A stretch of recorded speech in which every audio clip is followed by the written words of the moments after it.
This is a public citizens campaign to change something that I believe we still have time to change.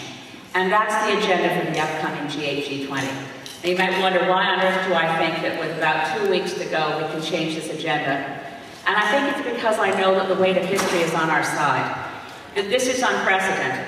This is the first time in at least 2 decades that world leaders within the G7, now called G8 with the inclusion of Russia, are holding a meeting that does not focus substantially on the climate crisis. And this is only because we are the host country and Stephen Harper is the Prime Minister.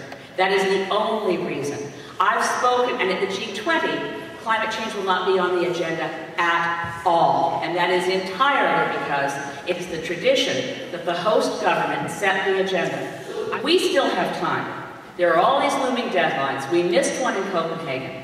And in any normal year, in any normal set of political realities, the world would be gathering at the G8 and G20 in June to get things back on track. In 1995, that every Minister of Environment in that room understood the urgency of the climate crisis, the importance of negotiating for Kyoto, the importance of saying industrialized countries must go first. They were clear on the science, and it was an important and critical agenda. And yet here we are in 2010. This is the first time in all those years that there hasn't been a pre-summit of environment ministers because Canada did not invite them. That's the kind of power you have as host. Canada has not invited the environment ministers here, so there's no preparatory work by environment ministers. There's been no G8 for environment ministers. I still find the 1990 communique from the G7 that said, climate change is of key importance. It's a quote. We're committed to common efforts to reduce greenhouse gases. It also, in the communique, describes the precautionary principle earlier than when it was adopted in 1992 at the Earth Summit in Rio, adopted in 1990 by the G7 leaders. It says we strongly endorse the work of the Intergovernmental Panel on Climate Change.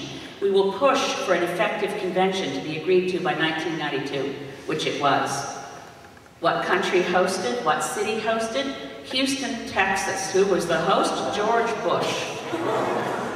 Okay, measure where we are now as a nation against that. And you can begin to see how unprecedented, how irresponsible, and how unacceptable it is that at this critical moment, with time running out to negotiate a meaningful agreement within a global context at Cancun in Mexico coming up this late November, December, that we would be depriving world leaders of discussing the issue. We've been called to account on this by the European Union President Barroso. We've been called to account on this by UN Secretary General Ban Ki-moon, who has personally pressured Stephen Harper to open up the agenda and allow climate change to be discussed at a meeting we host. And most recently, in Ottawa, in our House of Commons, the President of Mexico, I never thought I'd see the day that the President of Mexico, Felipe Calderon, could call Canada to task for our abysmal environmental record. So when Stephen Harper speaks and says climate change is a sideshow, the world sees Canada has spoken. But why? Why is he so hardwired against allowing something that's been on the agenda every year of G7 meetings since at least 1990? And I think it goes to the very core of the issues, and someone called out oil. The problem is the addiction to fossil fuels. We are, as a society, addicted to fossil fuels. And in this context, it's not so much that Harper's a user. Harper's a pusher. We're facing a global addiction to fossil fuels. We have a list of, as long as your arm, of great, economically, incentively wonderful moves we can make to go off fossil fuels, embrace other technologies, become more energy efficient, design and build things differently, embrace different land use planning. All of it drives economic activity, creates jobs. It's all good news. It's that our government is committed to not allowing that to happen. Our government is committed to preventing global action to save ourselves from the worst impacts of the climate crisis. Yes, it's true. There never had a science briefing that's been delivered to Stephen Harper from any scientist I can find within the government of Canada or within the UN system. I don't think they understand the nature of the problem. That's to their credit. If they really understood the threat and they behaved in this way, there wouldn't be words that could be used to describe the level of criminality that that involves.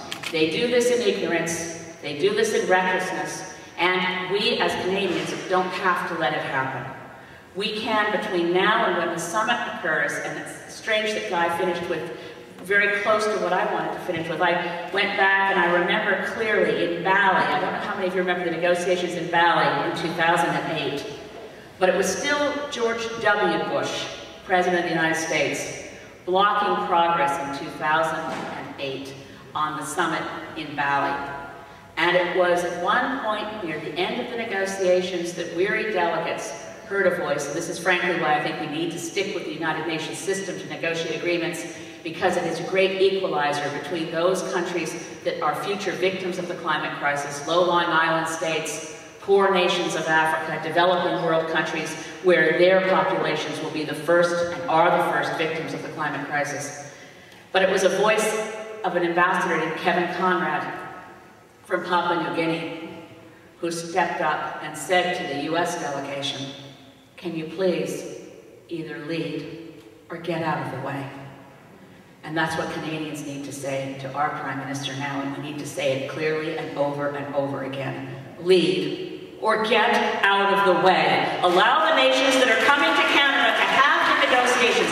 Allow them to talk. Allow them to find common ground. And for the love of God, Mr. Harper, get out of the way.